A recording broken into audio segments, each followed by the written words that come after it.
a presença de Deus derramar, mas só podes fluir o que estás a pedir quando tudo deixares no altar. Quando tudo perante o Senhor estiver e todo teu ser Ele controlar,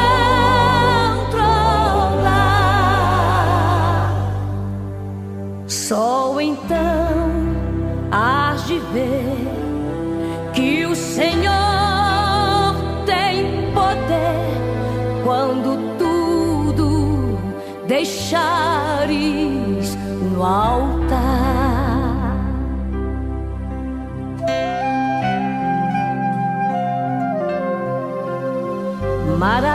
Maravilhas de amor te fará o Senhor, atendendo a oração que aceitar. Jesus está presente, no meio da gente começou a passear. Jesus está presente, no meio da gente começou a passear. Todos os seus problemas, Jesus vai solucionar. Todos os teus problemas, Jesus vai solucionar. Mas se o Espírito Santo de Deus está em nosso meio, Ele vai te ajudar. Mas se o Espírito Santo de Deus está em nosso meio, Ele vai te usar. Feche os teus olhos, curve tua cabeça e comece a orar. Amém. Amém. Glória a Deus. Glória a Jesus. Salve a igreja com a paz do Senhor. Amém. Louvado é teu nome. Motivo de alegria, né? Fala que nós estamos alegres na presença do Senhor, Amém. né? Apesar que eu estou aqui com minha rinite, a sinusite atacada, mas eu falei assim, eu vou ali adorar o nome do Glória a Senhor, Deus. né? Porque grandes coisas o Senhor tem feito nas nossas vidas, né? E nós estamos alegres, porque até aqui Ele tem nos sustentado, Ele tem nos fortalecido, Ele tem abençoado as nossas vidas, né? Amém. E antes de começar a dar as oportunidades, eu gostaria de adorar ao Senhor com o louvor da harpa, amém? Os irmãos que souberem, 141, amém? Me ajude. Glória a teu nome. Nessa noite nós vamos pedir, né, que o Senhor guia, continuar nos Amém. guiando, né, guiando os nossos passos, as nossas vidas, para que nós possamos, né, continuar sendo abençoados na presença dEle, né? Deus maravilhoso. Onde guiar-me, meu Senhor, eu seguirei por seu amor. És tua mão que me conduz por feridas sobre a cruz.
noite para estar adorando ao Senhor. Amém? Louvado pelo nome de Jesus.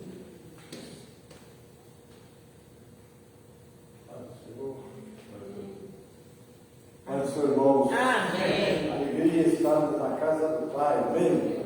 Bom estarmos neste lugar. Mas eu quero aproveitar esses minutinhos que eu tenho para fazer uma reflexão com os irmãos. Nós temos aqui a parábola do filho pródigo. Eu não quero falar do pródigo que foi, quero falar do pródigo que ficou. Porque nós falamos muito do filho pródigo, do filho mais novo. Eu quero fazer uma reflexão com os irmãos com o filho mais velho. Começa no 15, 24, diz assim. 24 não, desculpa, é o 25, verso 25 do 15. E o seu filho mais velho estava no campo. E quando veio e chegou perto de casa, ouviu a música e as danças. E chamando um dos servos, perguntou-lhe o que era aquilo. E ele lhe disse: veio o teu irmão e o teu pai matou o bezerro cevado, porque o recebeu são e salvo. Mas ele se indignou e não queria entrar. E saindo o pai, estava com ele, não estava, quer dizer, insistia com ele. Mas respondendo ele, disse ao pai: eis que te sirvo há tantos anos, sem nunca transgredir o teu mandamento, e nunca me deste um cabrito para alegrar com os meus amigos.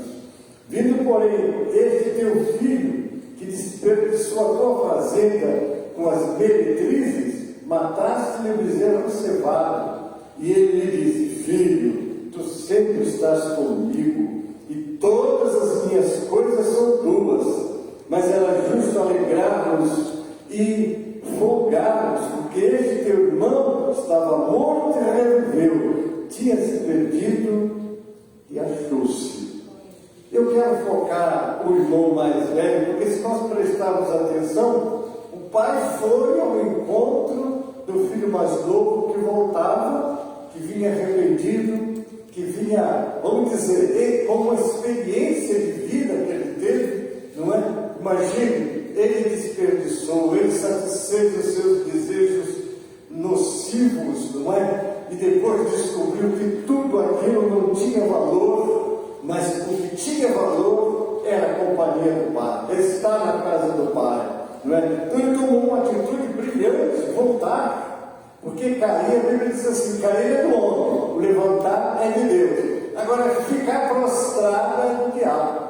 Porque às vezes nos afastamos e não voltamos. Mas ao que nos parece, o filho mais velho, que nunca tinha saído de casa, ele também era um pródigo. Ele se sentia agora, ele faz essa declaração aqui, não é? Quando soube que o pai tinha recebido o seu irmão mais novo, que desperdiçara todo o que ele tinha direito e que levou do pai, gastou, ele estava em casa, com conforto, com a alegria de estar junto do Pai. Ao que nos parece, nunca desfrutou de nada. Ele era um pródigo presente, enquanto o outro era um pródigo ausente, porque ele diz assim: indignou-se e não queria entrar, enquanto o outro saiu, pastor Marco, lá da desgraça, voltou e entrou, e ele sempre esteve em casa, agora ele não queria entrar, e a Bíblia não narra que ele voltou para casa, ele saiu, ele não estava desfrutando das bênçãos da comunhão com a família, ainda que fosse, segundo a parábola, ele e o pai. Ele queria estar junto com o pai, celebrando, desfrutando, mas ao que parece, ele nunca tinha desfrutado da companhia do pai. Mas ele indignou-se e não queria entrar. Agora veio o pai de novo. O pai saiu para encontrar o pródigo que saiu. Agora ele sai para encontrar o pródigo que ficou. Só que esse pródigo não teve oportunidade de fazer, porque a palavra pródigo quer dizer desperdiçador. A gente sempre acha que é o que voltou, né?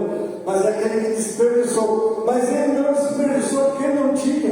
Ele disse que ele não tinha nada. Não é isso? Olha que ele, mas aí quando ele disse ao pai: esse que te sirvo há tantos anos, sem nunca transgredir o teu cabrito para alegrar-me com os meus amigos. Então, ele era aquele que estava dentro de casa, no meio da família, vivendo com o pai, mas não desfrutava de nada, nunca. E continua, vindo porém de teu filho, que desperdiçou a tua fazenda com as meretrizes, mataste-me o bezerro cevado. Né? Então o pai se alegrou, ele voltou. Era o momento dele também se alegrar, porque o seu irmão já estava morto, já estava perdido e voltou. Mas ele não se alegrou, porque é aquela coisa que às vezes a inveja, não é? A falta de amor, a falta de compartilhar. Irmãos, isso aqui é uma coisa muito tremenda. Eu estava analisando exatamente, né, o filho mais velho. A gente pouco ouve pregar sobre o filho mais velho, mas ele é o pródigo que nunca saiu, mas também nunca desfrutou. Somos nós que estamos na casa de Deus, né? Nós estamos aqui, estamos desfrutando das bênçãos de Deus, temos que estar desfrutando. Será que você tem desfrutado das bênçãos do teu Pai Celestial, na casa dele, aonde você está? Você sente que ele é o teu cuidador, porque as suas promessas para nós não são pequenas, são grandes. Eis que eu estou convosco todos os dias até a consumação dos séculos. Então nós cremos nessa verdade, mas desfrutarmos dela também, porque às vezes o crente tem tanta luta, tanta dificuldade, mas ele fica tão voltado para essas pelejas, para essas lutas, e esquece de desfrutar. Como disse alguém, às vezes reclamamos pelo que não temos e esquecemos de desfrutar tudo que temos recebido do Senhor. Quantas bênçãos, quantas vitórias, quantos livramentos, quantas vezes você orou por alguém, essa pessoa foi abençoada porque você orou por ela, não é? Talvez ela nunca saiba, mas você sabe, não é? Porque você tem estado dos pés do Senhor e tem desfrutado das suas bênçãos. Então é isso mesmo. E ele me disse, agora é o pai que vai falar. Ele disse, filho, tu sempre estás comigo e todas as minhas coisas são tuas. A Bíblia diz que Jesus é o herdeiro de tudo neste mundo e nós somos co-herdeiro com ele. Imagine, ele é o dono de tudo e nós somos co-herdeiros. Nós também participamos dessa vitória, não é? Mas era justo, agora ele faz o testemunho, mas era justo alegrarmos e folgarmos, porque este teu irmão estava morto, ele reviveu, tinha se perdido e achou-se. Então a alegria, não é? Para aquele que retorna para a casa do Senhor, é muito importante, irmãos, nós trabalharmos para aqueles que estão distanciados, e não achar que ele caiu, agora é problema dele, se ele voltar, voltou, se não voltar, porque não era de salvação. Não cabe a nós julgar quem é ou quem não é. Nós devemos fazer a nossa parte, lutarmos para trazermos de volta e nos alegrarmos, não é? Porque às vezes uma pessoa cai no fracasso, aí é disciplinado, e ao invés de nós buscarmos, orarmos, amá-lo, não é? E às vezes essa pessoa volta e de repente ele começa a ter, vamos dizer assim, posição na igreja. Mas pastor, esse elemento coletivo, como é que você voltou para a igreja e agora já está aí fazendo? Mas meu irmão, ele voltou, não é? Aí eu vou lembrar daquela mulher adúltera que foi apaiada, adulterando, e ela foi condenada à morte, e eles levaram ela para matar a pedradas. E Jesus diz, aquele que tiver sem pecado, seja o primeiro que atire a pedra dessa mulher. Nenhum deles atirará. Quem são os teus acusadores?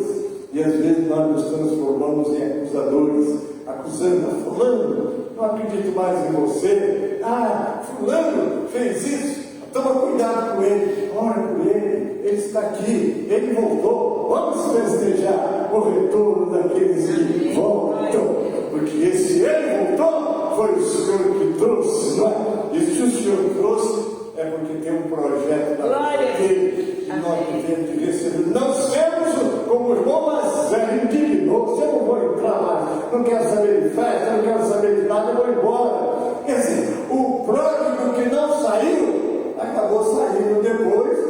porque não quis desfrutar do gozo, da alegria, do retorno do irmão que saiu mais rouco.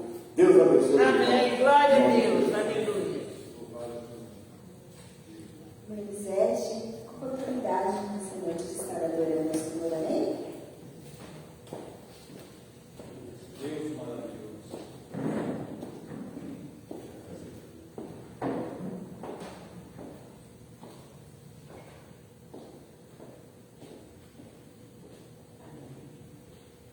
Cumprimento a igreja com a santa e gloriosa paz do Senhor.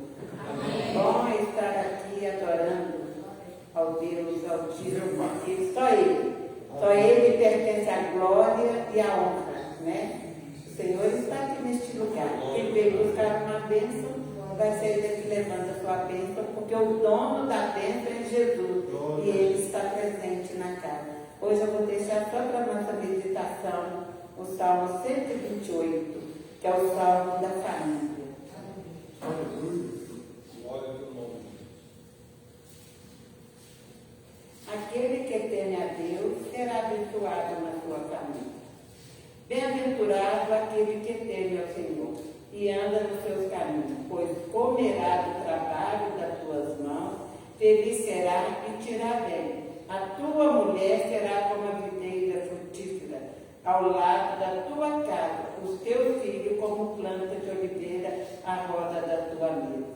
Eis que assim será abençoado o homem que teme ao Senhor. O Senhor te abençoará desde Sião, e tu verás o bem de Jerusalém todos os dias da tua vida, e verás os filhos de teus filhos, e a paz sobre Israel, né? Bem-aventurado é o varão que teme ao Senhor, né? A sua família será mais do que abençoada. Agradeço a minha oportunidade. Glória a Jesus.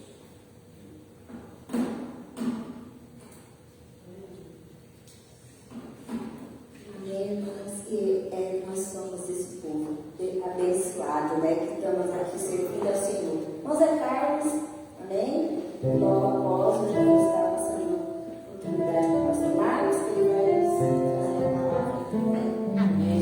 Boa noite.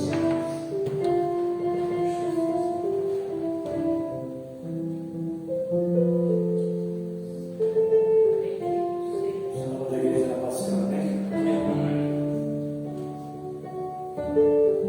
Hino da harpa 469. 469. Amém. Glória a Jesus.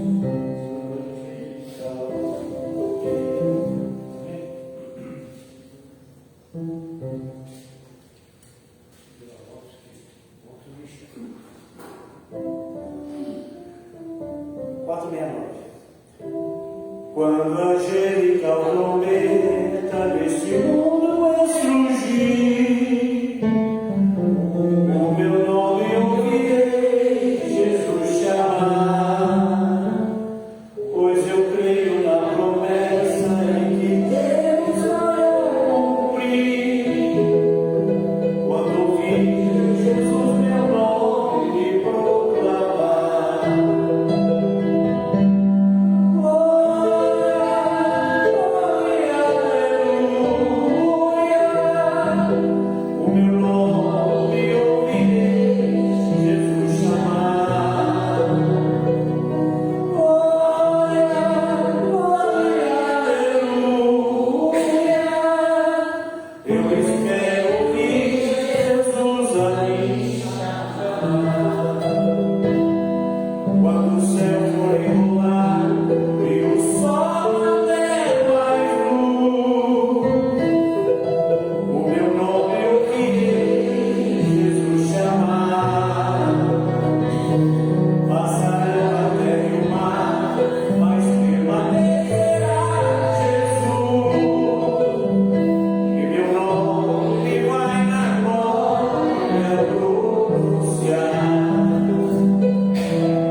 ele possa ser somente um vaso, instrumento que o Senhor vai usar nesta noite, Senhor, e que a tua palavra, Senhor amado, venha, Senhor amado, de acordo com aquilo que o Senhor quer falar aos nossos corações, meu Deus.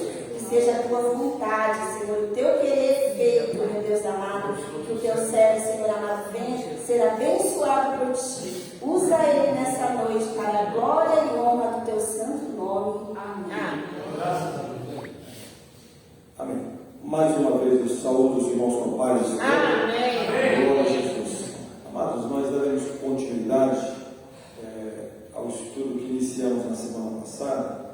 E os irmãos, mesmo que assentaram, eu quero fazer a leitura do texto ao qual nós temos o propósito aí de estarmos discorrendo, irmãos, desse momento bíblico. Está no capítulo 3 de 1 Coríntios, do 1 ao 9. Eu faço a leitura e aí nós daremos a continuidade. Louvado é Jesus.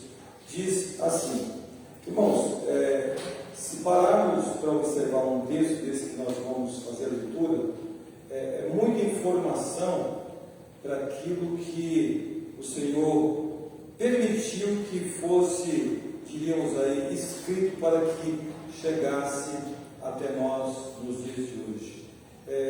Não são assuntos, irmãos, muito hoje observados dentro das igrejas, porque em verdade a igreja muitas das igrejas têm vivido essas dificuldades ao qual o apóstolo Paulo sofreu com essa igreja de Corinto, não só ela, mas como muitas outras a qual ele respondia por cartas. Então, olha o que é interessante eu fazendo essa leitura, irmãos, o subtítulo, ele já diz, porque o subtítulo não é uma escrita oficial, mas é o entendimento do que nós vamos ler. Diz aqui, o espírito mundano causa divisões, ou seja, dissensões nas igrejas. Então diz assim, no 1 ao 9 diz assim, e eu, irmãos, não vos pude falar como a espirituais, mas como a carnais, como a meninos em Cristo. Com leite vos criei, e não com manjar, porque ainda não podeis, nem tampouco ainda agora podeis, porque ainda sois carnais, pois havendo entre vós invejas, contendas, dissensões, não sois porventura carnais e não andais segundo os homens? Porque dizendo um, eu sou de Paulo, e outro, eu sou de Apolo, porventura não sois carnais? Pois quem é Paulo? E quem é Apolo? Senão ministros pelos quais cresces, e conforme o que o Senhor deu a cada um, eu plantei, Apolo regou, mas Deus deu o crescimento. Pelo que nem o que planta é alguém, ou seja, nem o que planta é alguma coisa, nem o que rega, mas Deus que dá o crescimento. Ora, o que planta e o que rega são um, mas cada um receberá o seu galardão segundo o seu trabalho, porque nós somos cooperadores de Deus, vós sois lavoura de Deus e edifício de Deus. Louvado é Jesus. Amém. Qual é a proposta, irmãos? Construindo a unidade na diversidade. De fato irmãos, que é uma construção difícil, que nós podemos dizer até que, como nos diz o texto, o que é impossível para nós, para Deus é possível. Mas o que eu posso complementar, que é até algo que parece impossível. Por que nós observamos que é impossível construir a unidade na diversidade? Mas o pastor está sendo pessimista? Não, realista. Porque, irmãos, a dissensão e a divisão, ela é desde o nascimento da igreja. E ainda os dias de hoje permanece desta forma, irmãos. Mas nos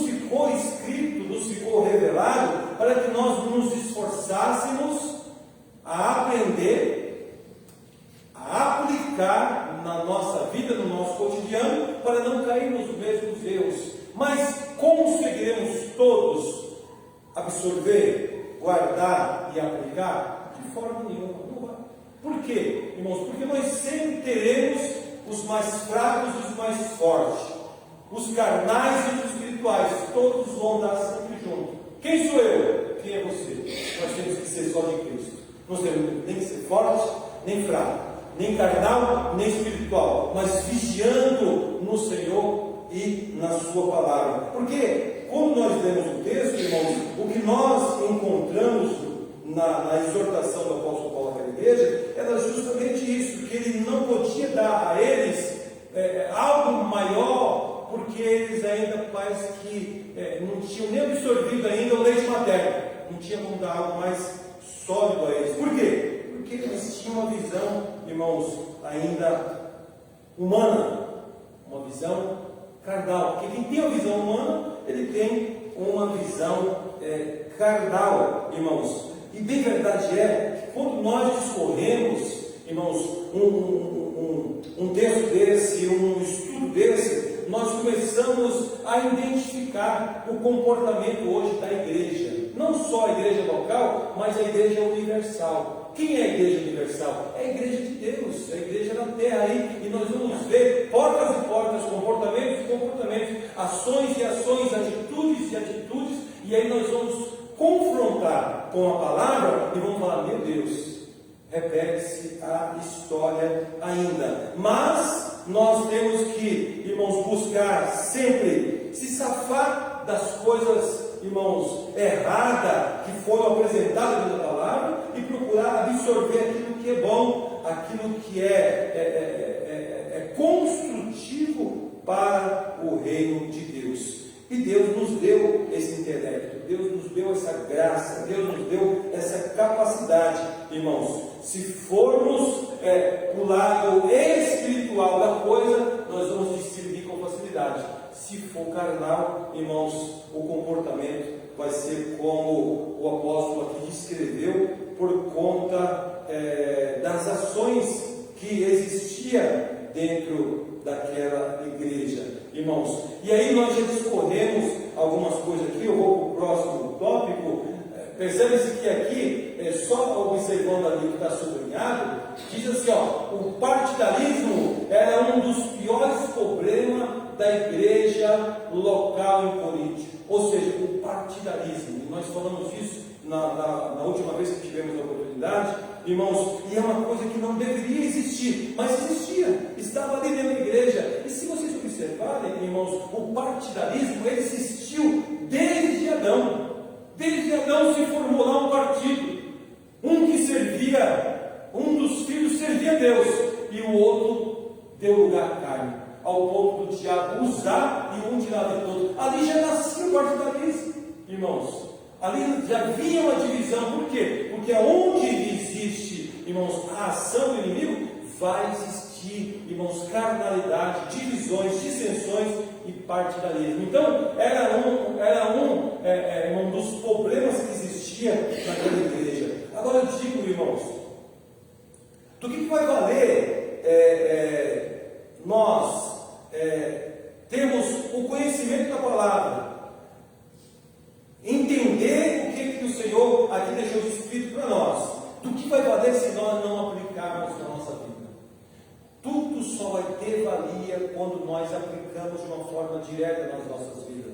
Se nós não aplicarmos os ensinamentos da palavra de Deus nas nossas vidas, irmãos, é meio que como uma caminhada, meio que, não digo que em vão, mas como que patinando ao ponto, irmãos, de não desfrutar das bênçãos que Deus tem para a sua igreja, das bênçãos que Deus tem para a nossa vida. Agora, quando nós entendemos, quando nós guardamos e praticamos, aí eu posso até concordar, corroborar com o salmo que foi lido aqui, o 128, bem-aventurado o varão.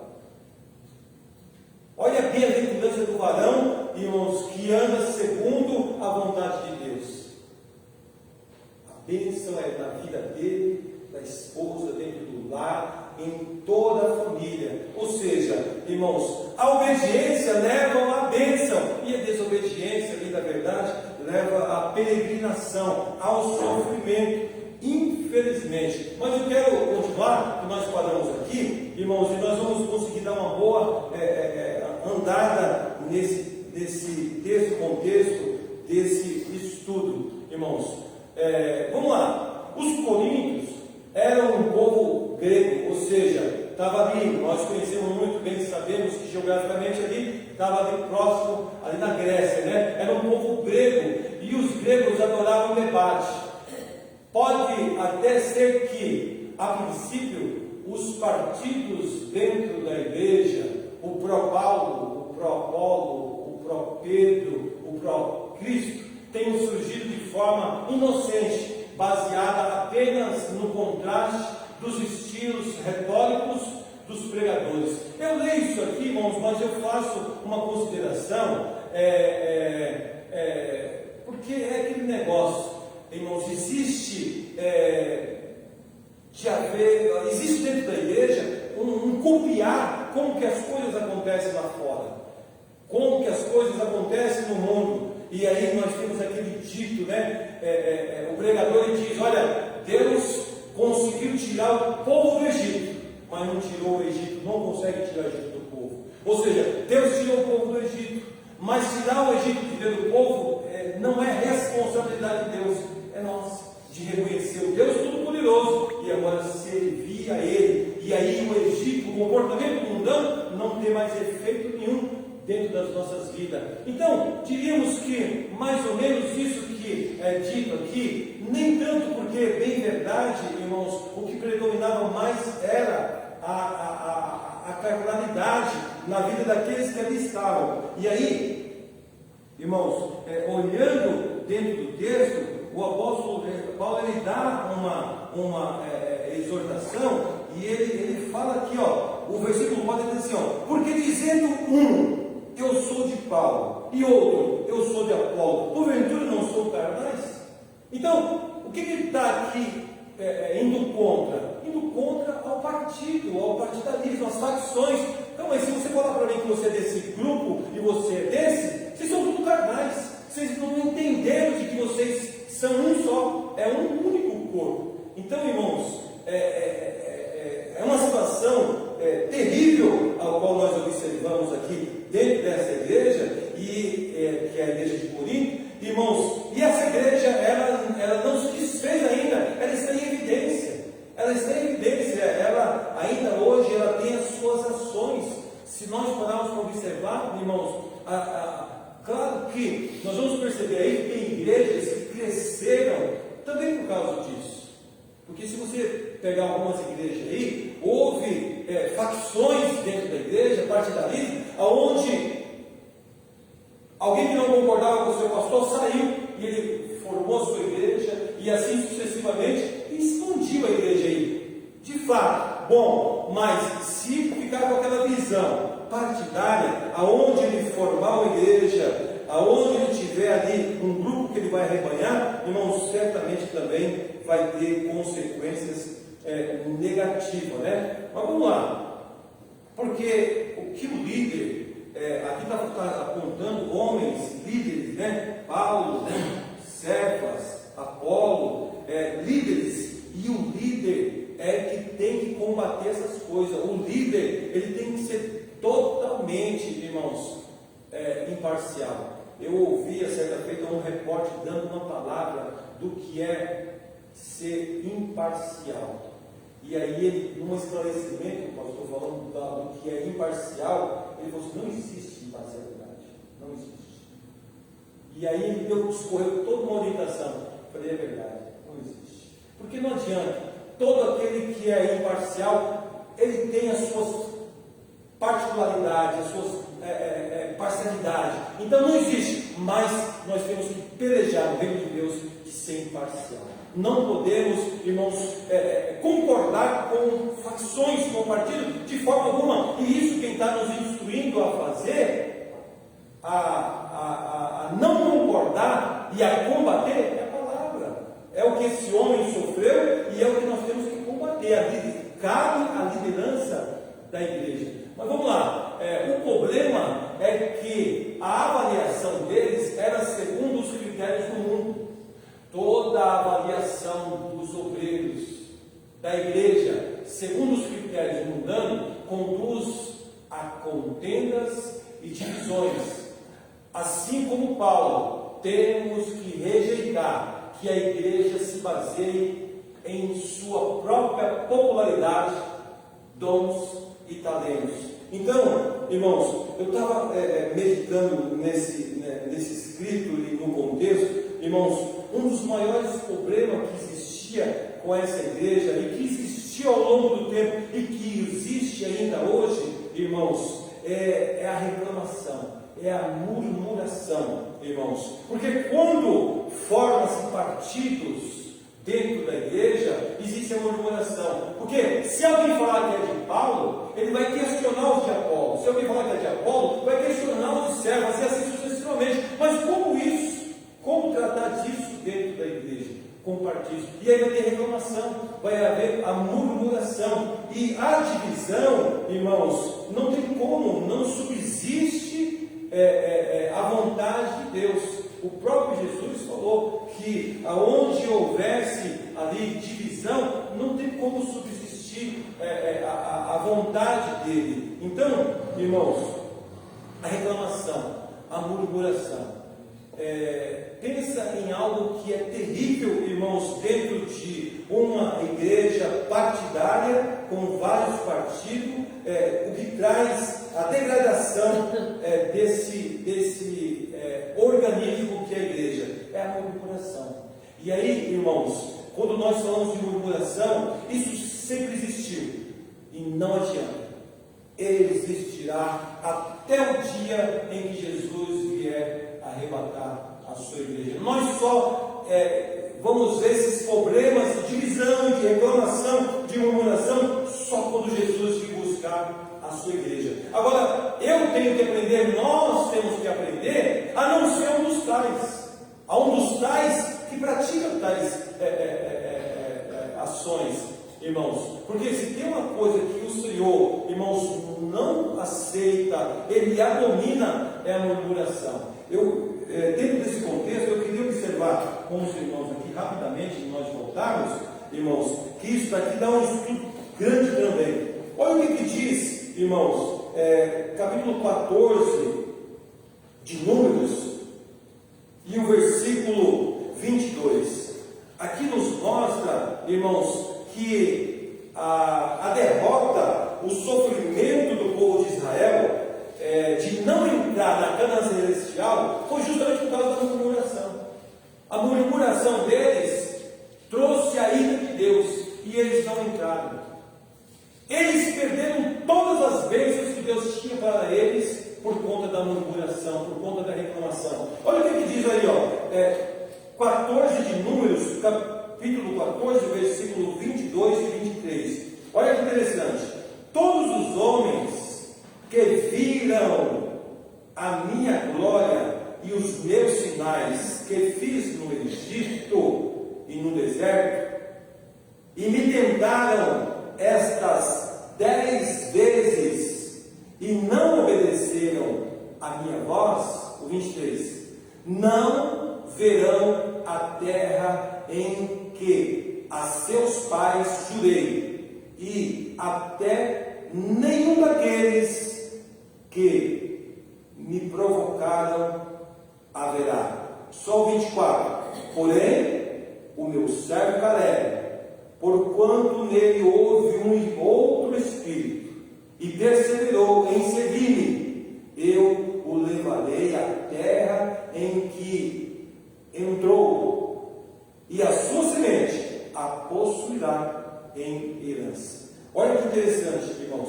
Deus aqui parece que dá um basta, dá um cessar. 10, irmãos, 10 vezes que eles provocaram a Deus, 10 murmurações, ao qual, irmãos, chamou a atenção de Deus, e Deus falou: cessou, não entram mais, não vão entrar. 10 grandes murmurações, irmãos. Isso aqui dá um estudo tremendo. Se vocês observarem a saída do povo de Deus do Egito, quando eles atravessam o Mar Vermelho, e eles comemoram, dão festa e tudo. Não deu pouquinho tempo, lá já estavam eles reclamando. A primeira parada, irmãos, que Deus deu a eles depois do mar vermelho, daquele grande milagre, foi ali as águas de Mara. E o que aconteceu nas águas de Mara? Uma murmuração. E ali Deus tinha um tratado com eles nas águas de Mara. Deus tinha um projeto com eles ali, e eles não entenderam. Mas isso é coisa para nós estudarmos uma outra hora. E ali, irmãos, começou ali Mara, daqui a pouco outras 9 grandes murmuração. Aí Deus vem e fala para eles: ó, acabou, ninguém. Aí o Senhor apontou: Caleb, o único, esse ele vai entrar, ele vai herdar, a sua família vai tomar posse da terra. Só Caleb e Josué, irmãos, que perseveraram. Imagine, de uma grande multidão que saiu do Egito, atravessou o Mar Vermelho, por conta da murmuração. A primeira coisa que aconteceu, irmãos, eles começaram a rodopiar o deserto e não chegaram à terra prometida por causa da reclamação, por causa da murmuração, irmãos. E aí chega um determinado tempo que Deus cessa, nem o próprio Moisés entrou, só Caleb e Josué. E aqueles que atravessaram aquele deserto todinho, eles morreram no deserto. E diz desse contexto que só os menores de 20 anos foram aqueles que de fato entraram, porque diríamos que não participaram diretamente, irmãos, desse ato de reclamação, de murmuração, mas é uma multidão. Percebe-se, irmãos, que a obediência a Deus nos leva à bênção, e a murmuração leva o homem o quê? A sofrer, leva o homem a ficar perecendo no deserto. Porque, bem verdade, irmãos, nós ouvimos pregações, ensinamentos aí de deserto, mas o deserto, irmãos, o deserto era um local só de passagem.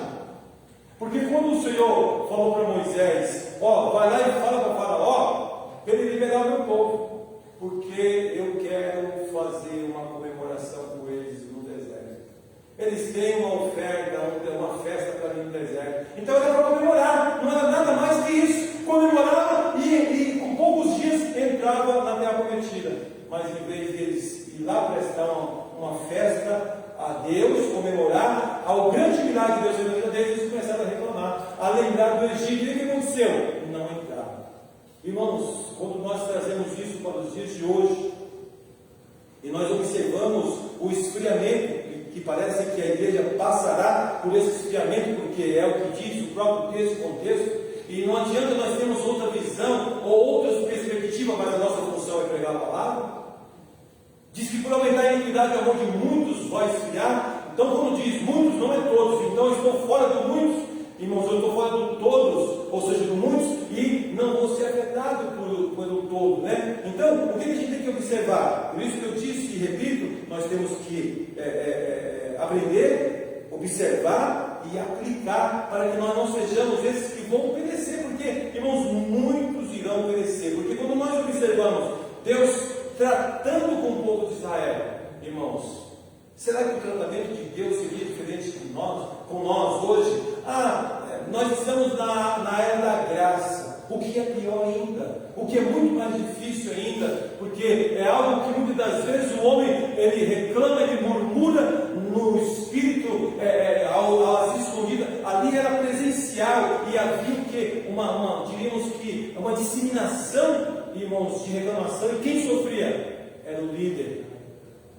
Mas diz a palavra que Deus estava vendo, e Deus estava ouvindo, e quem guerreava era Deus. E nos dias de hoje, irmãos, então, o que nós queremos fazer? Se nós fizermos uma comparação de quem foi, irmãos, Israel e a igreja hoje, que é o Israel de Deus, não tem muitas diferenças. Só que nós hoje somos privilegiados, irmãos, de já saber o que aconteceu lá atrás.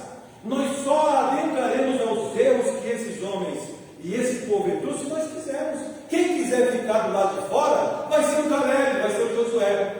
Nós temos que querer ficar de fora. Não, eu quero ficar fora desse negócio aí. Vai ser o Josué, vai ser o Caleb visto por Deus, porque Deus conhece o seu Caleb, Deus conhece o seu Josué, e esses não vão perecer, irmãos. Basta perseverar em ser fiel a Deus e a sua sua palavra. Então, o povo vai perecer, eu vou ter que perecer junto, de forma alguma. Eu vou perseverar, eu vou permanecer, eu vou falar. Nós temos que falar como falou Caleb e Josué: se o Senhor se agradar de nós, Ele nos dará essa terra. Enquanto 10 então murmurou, os dois falaram: não, se o Senhor se agradar de nós. Então, irmãos, é coisa tremenda quando nós buscamos entender qual é a vontade de Deus. E aí, irmãos, o texto e o contexto nos diz, que, como é que diz lá para nós fecharmos essa parte? Porque esse negócio de agradar a Deus, irmãos, não é algo impossível. Eu digo que isso não é impossível e é muito fácil. Daí é Deus que nos diz que sem fé é impossível agradar a Deus. Aquele que se aproxima de Deus tem que crer que Ele é, me ajudei, pastor? Ele se aproxima de Deus, creia que Ele existe, e é galardoador daquele que o busca. Creia que Ele existe. Mas a primeira palavra, sem fé, é impossível. Então percebe que a fé, ela é fundamental. E a fé, onde é que está? Calma aí, é o mesmo Deus, irmãos, que tirou o povo do Egito. Não mudou uma vírgula. É o mesmo Deus. Então creia que Ele existe. E Ele é premiador daqueles irmãos que o buscam. Então, quando nós vemos isso, irmãos, que sem fé é impossível agradar a Deus, o que chamou a atenção de Deus na vida de Josué e Caleb? A fé, eles acreditaram. Então, diante da fala deles, o que eles disseram? Se o Senhor se agradar de nós. Então, se sem fé é impossível agradar a Deus, com fé nós vamos agradar a Deus. Então, como é que nós agradamos a Deus? Acreditando que Ele é Deus e que Ele realmente vai fazer a sua vontade no nosso meio, e se Ele não fizer, vai fazer na minha vida porque eu creio. Então, eu tenho que ser o Caleb de Deus, eu tenho que ser o Josué de Deus, insistindo de que Deus vai nos dar, irmãos, a terra prometida. Então, o líder, o pastor, a igreja, aqueles que ouvem a palavra do Senhor, eles têm que saber que isso tem que ser aplicado no dia a dia. Nós vivemos, irmãos, dias difíceis, principalmente para a igreja, de inovações, de revelações, de palavras, irmãos, que venham mexer e massagear o nosso ego. Nós não precisamos de ter ego massageado. Nós não precisamos de palavra motivacional, porque quem nos, irmãos, impulsiona a fazer a vontade do Senhor, e mesmo em meio às dificuldades, é a fé em Cristo Jesus, e Ele mesmo que habita dentro de nós. Então, nós não precisamos de palavras de motivação, nós precisamos da palavra de Deus.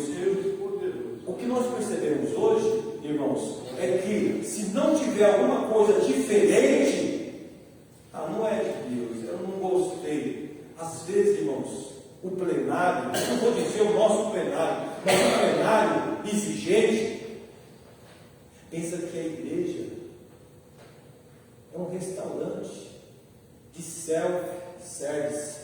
Vai lá, esse aqui é gostoso, esse aqui eu quero, esse eu não quero. Não, a igreja, quando ela se reúne, irmãos, uns têm salmo, outros têm cântico, cada um tem alguma coisa, e tudo se faz para a glória de Deus. Imagina falar: não, essa aqui eu não gostei, não. Esse irmão fica desafinado. E esse aqui? Esse sim. Está dividido. Mas é essa pessoa que está dividida com o seu pensamento, porque nós temos que se alegrar com tudo e com todos, porque todos que estão aqui estão desejosos diante de Deus para louvar ao nome do Senhor. Coisa que não existia naquela igreja, porque quando aquela igreja se manifesta com partidos, irmãos, com líderes individuais na mesma igreja, é porque um não estava agradando o outro, ou seja, um grupo não estava sendo agradado pelo outro. Irmãos, é triste. Eu digo que se tem uma coisa triste, é nós termos isso aqui, irmãos, na prática. A vontade de ir para o deserto, sabe? Louvar Deus no deserto, que lá é melhor. Não tenha dúvida, no deserto não é melhor. Mas como não tem jeito, nós temos que conviver A igreja vai ter que conviver e não compactuar com essa ação, irmãos. Mas vamos lá, vamos dar mais um pouco. Então, percebe-se que a exortação do apóstolo Paulo para aquela igreja estava chamando eles de meninos, de carnais e até mesmo de mundanos, né? Então vamos lá. Aqui primeiro, princípios para manter a unidade na adversidade. Olha que interessante. A febre não é um mal do organismo enfermo. A febre, aquela febre de 40 graus, ela não é um mal do organismo enfermo. É apenas o sintoma de um problema maior, ou seja, a infecção, que uma vez tratada, a febre desaparece. Da mesma forma, é a falta de unidade na igreja. As divisões em nosso meio são apenas um sintoma de uma questão mais profunda. Olha que curioso, irmãos, a imaturidade espiritual. Imaturidade, irmãos, meu Deus, misericórdia. Imaturidade. O que é imaturidade? O que é imaturidade? A pessoa ser imatura é a pessoa que ainda não aprendeu. Mas por que ela não aprendeu? Porque ela não gosta de ler a Bíblia, ela não chega nos cultos de ensinamento, ela não vem para a escola bíblica, ela fica imatura. Ela acredita mais no que hoje é propagado lá fora do que o que é ensinado dentro da sua igreja. Então, a imaturidade espiritual, irmãos, é algo terrível. É algo terrível. Irmãos, o imaturo, ele dá mais trabalho, não tenha dúvida, do que o maduro. Você percebe que a pessoa que tem uma maturidade espiritual, ela mais ouve do que fala. O imaturo mais fala do que obedece. E era, irmãos, o que estava acontecendo ali dentro daquela igreja. Imaturidade é o nosso maior problema, irmãos. O nosso maior, eu generalizo, é o problema da igreja, principalmente a igreja denominada pentecostal, que é a igreja que nós falávamos na semana que estávamos aqui, irmãos. A igreja pentecostal é a igreja que acredita nos dons de Deus.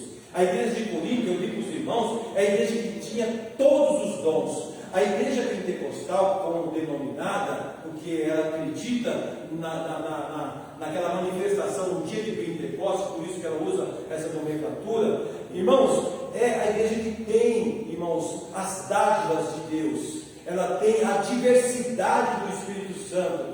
Então, irmãos, parece que aqui tem mais confusão, mais dificuldade, mas eu até entendo por que isso, irmãos, porque tem verdade, por tanta graça, tanta revelação, tanto, irmãos, investimento de Deus por intermédio da sua palavra a um povo, não tenha dúvida de que, da mesma forma que foi semeada, irmãos, ali como tem a parábola da semente, da mesma forma que foi semeada a palavra, o inimigo também vem e semeia a dissensão, semeia a divisão, e aí, irmãos, muitas das vezes traz a dificuldade de caminhar, de congregar, irmãos, e é triste, tão triste e tão perigoso, que nós vemos como é que está a igreja nos dias de hoje, o desinteresse de muitos de quererem aprender, não só aprender, mas também vivenciar. Tem muitos que não vão para a igreja, eu vou dizer São Miguel, irmão, tem muitos que vão para a igreja porque ele já é PhD, ele já aprendeu o suficiente. Para que vão para a igreja? Eu sei que vai falar tal palavra, vai ensinar, ele é PhD.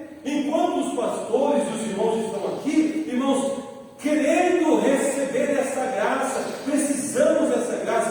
Quando nós vamos parar, irmãos, de não buscar o Senhor? Quando nós vamos parar? A liderança e aqueles que têm interesse pela palavra, só quando Jesus levantar a igreja. Porque até antes disso, nós vamos continuar com sede, com fome da palavra de Deus. Precisamos ter sede e fome da palavra de Deus. E graças a Deus, que a sua palavra, ela é fonte inesgotável, que traz, irmãos, o alimento para a nossa alma. E aí a nossa caminhada é para quê? É para nós crescermos na graça e no conhecimento da vontade de Deus. Então vamos lá. É a nossa imaturidade que nos torna carnais, pois passamos a viver em função do ego. Não é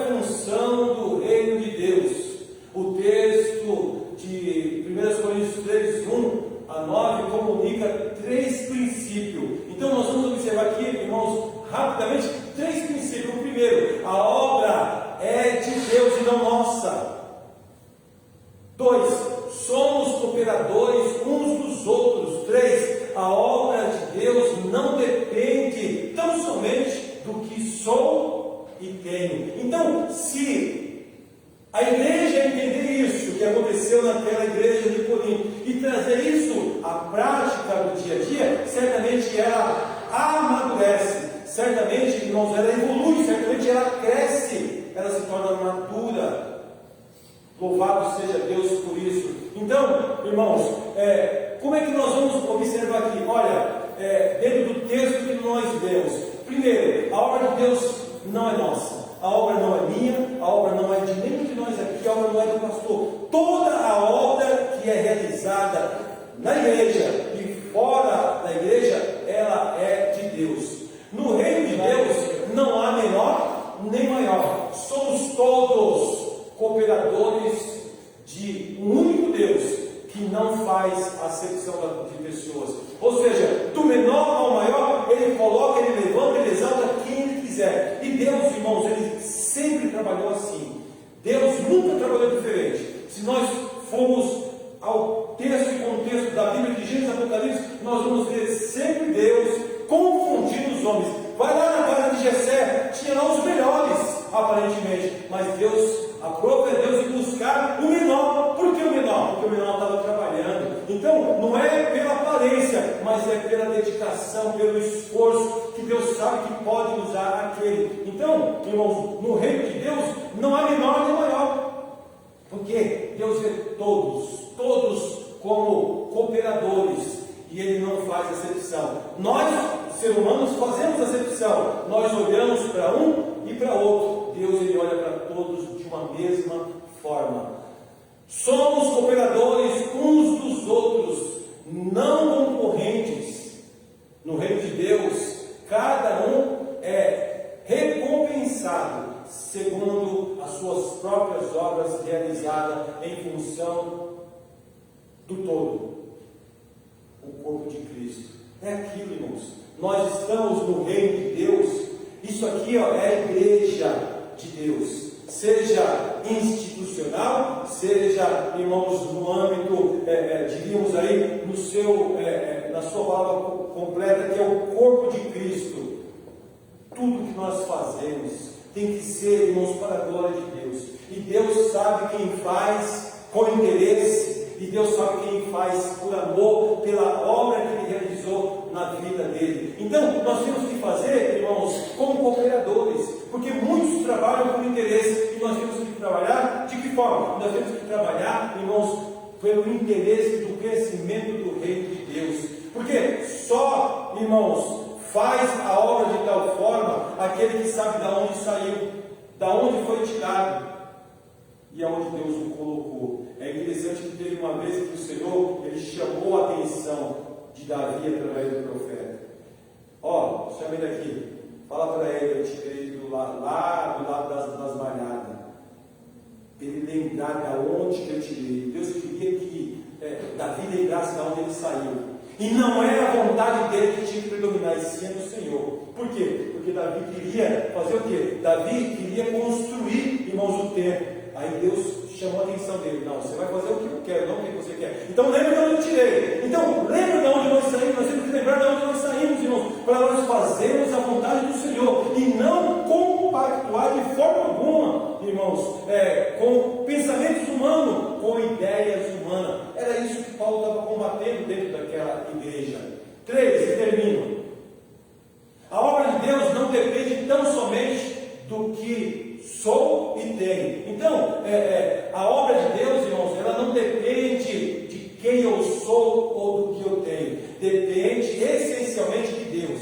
Um semeia, outro colhe, mas a glória de tudo pertence a Deus. Então, irmãos, infelizmente, quando a gente observa aqui, a obra de Deus não depende tão somente do que sou e tenho, a gente vai perceber hoje, irmãos, uma dificuldade que existe dentro das igrejas, que que dão os melhores lugares, as melhores posições daqueles que dão mais, daqueles que dizimam melhor, maior, aqueles que são melhores. Infelizmente isso é uma realidade, e aqueles que muitas vezes estão lá mais para colocar a igreja à prova na necessidade, são esquecidos. Então, a obra de Deus, ela não depende de quem eu sou ou do que eu tenho, porque Deus ele vai fazer a sua vontade por intermédio da vida de qualquer um, do pequeno, da criança, daquele que não tem nada ou aquele que tem. Então é isso que tem que ser entendido, porque quando nós vemos aqui, depende essencialmente de Deus,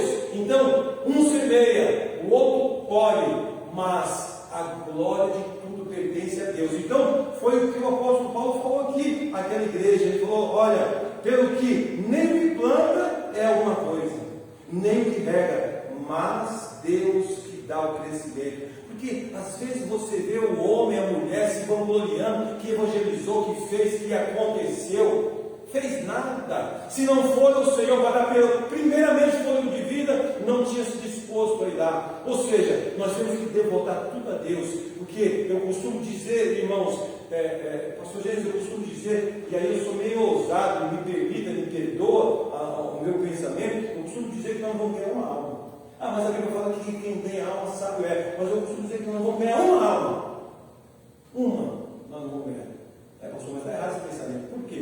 Não, por quê? Porque eu quero que a glória seja toda do Senhor. Porque o vaso é de Deus, o Espírito de Deus, a palavra de Deus e o próprio Deus morreu por nós. Então, o que sobra para mim? Nada sou, nada tenho. Tudo é para a glória de Deus. Porque quando o homem diz que ele foi, ele fez, ele aconteceu, é como se ele estivesse chamando a atenção para ele. Não, mesmo que a Bíblia diga, olha, sábio mas eu prefiro que a glória seja do Senhor, porque eu tenho que ser assim, vaso do Senhor, eu tenho que saber que habita em mim o Espírito do Senhor, eu tenho que saber que é a palavra do Senhor que vai de encontro ao pecador, convence ele do pecado, da justiça e do juízo, por intermédio do Espírito Santo. O que me sobra? O que me sobra? Não sobra nada. Então, o que me sobra é eu estar de joelho, com o rosto no chão, pedindo: Senhor, tem misericórdia de mim, miserável pecador que sou. Porque somos, mesmo cheios de graça, fazendo a obra, ainda permanecemos como pecadores, falhos, fracos, cheios de erros. A glória tem que ser para Deus. Então, ele fecha dizendo: ora, o que planta e o que rega são um, mas cada um receberá o seu galardão segundo o seu trabalho. Ou seja, Deus não vai deixar que ninguém trabalhe sem ser recompensado. A recompensa vai vir, mas quem de nós está preocupado com recompensa? Não temos que estar preocupados com recompensa alguma, porque a maior recompensa, que nós recebemos foi aquela que Jesus exortou os discípulos quando eles voltaram da grande missão. Eles foram, fizeram tudo que Jesus mandou, e depois eles voltaram dizendo: Senhor, nós vimos Satanás cair como um raio do céu. E aí eles viram alegre pela hora que foi feita. E aí Jesus viu aquilo e se alegrou. Você, se alegre por isso não. Isso é evidência, isso aí vai acontecer na vida de vocês sim. É só vocês permanecerem em mim. Mas se alegra, pois os vossos nomes estão escritos no céu. Então, irmãos, qual é o melhor prêmio, o maior galardão que nós já recebemos? O nosso nome escrito nos céus, no livro da vida. O que vier, irmãos, daí para frente, vai ser lucro, mas nós não estamos preocupados. Agora, você, nós, temos que ter convicção, certeza que o meu nome, o nosso nome está escrito no livro da vida. E diante disso, irmãos, a nossa marcha, a nossa batalha aqui nessa terra, irmãos, ela vai sobrepor toda e qualquer dificuldade, toda e qualquer divisão, toda e qualquer dissensão, toda e qualquer murmuração, sempre ajudando, sempre ajuntando, sempre fazendo com que as pessoas entendam de que o reino de Deus, irmãos, é um único só reino, que é regido pelo próprio Deus. Louvado é o nome de Jesus. Na próxima oportunidade nós damos continuidade aqui. Que Deus aplique, irmãos, no nosso coração, não somente hoje, mas todos os dias que nós nos reunimos aqui. Porque a nossa reunião para aprendermos a palavra é para colocarmos na prática. Colocando na prática, não tenha dúvida, nós seremos alvo da bênção de Deus. Posso ouvir uma amém da igreja? Eu dou a palavra para o pastor Feliciano. Amém, irmão, vamos ficar de pé e agradecer a Deus porque estamos na casa dele. Amém? Um privilégio para nós estarmos aqui adorando, ouvindo a sua palavra, louvando. Isso é muito importante, não é? Alegria quando ele disser, vamos à casa do Senhor. Amém? Agradecer a você que está acompanhando. Marcos Borges, um abraço querido, está aí, né, conosco. Deus abençoe. E aqueles que assistirão depois também, já estamos agradecendo. Alguém precisa de oração? Dê um sinal, por favor. Pai Celeste, recebe a nossa gratidão porque estamos na tua casa, porque ouvimos a tua palavra, podemos te louvar e adorar. Agora essas mãos erguidas têm um pedido, e incluindo nesse pedido tua serva, irmão Luiz Chiep, mãe Elza, toda a família, a tua igreja com todos os seus membros, Pai. Aqueles que não puderam vir, aqueles que não vieram, tu sabes os motivos, mas nós entregamos nas tuas mãos. Prepara-nos para o sábado, quando teremos aqui aquele encontro com os pastores que virão fazer aquele trabalho, Pai. Ó Senhor, seja as tuas mãos com aqueles que vão participar, como também com aqueles que vão ministrar. E que em tudo o teu nome seja glorificado, o teu povo edificado. Oramos assim, agradecidos, em nome de Jesus e para a glória do Senhor Jesus.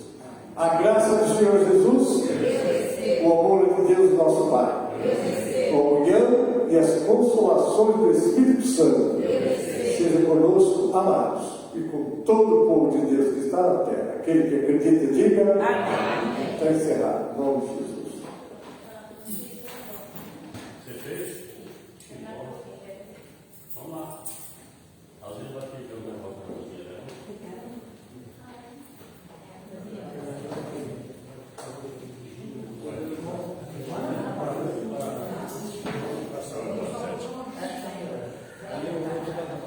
Oi? Ah, estamos aí, né?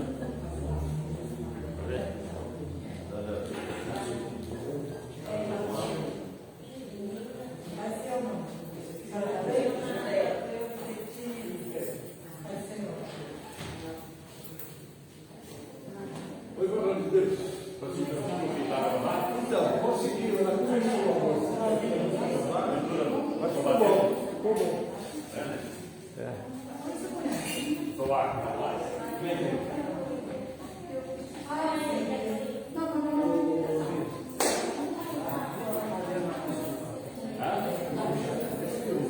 Ah, é?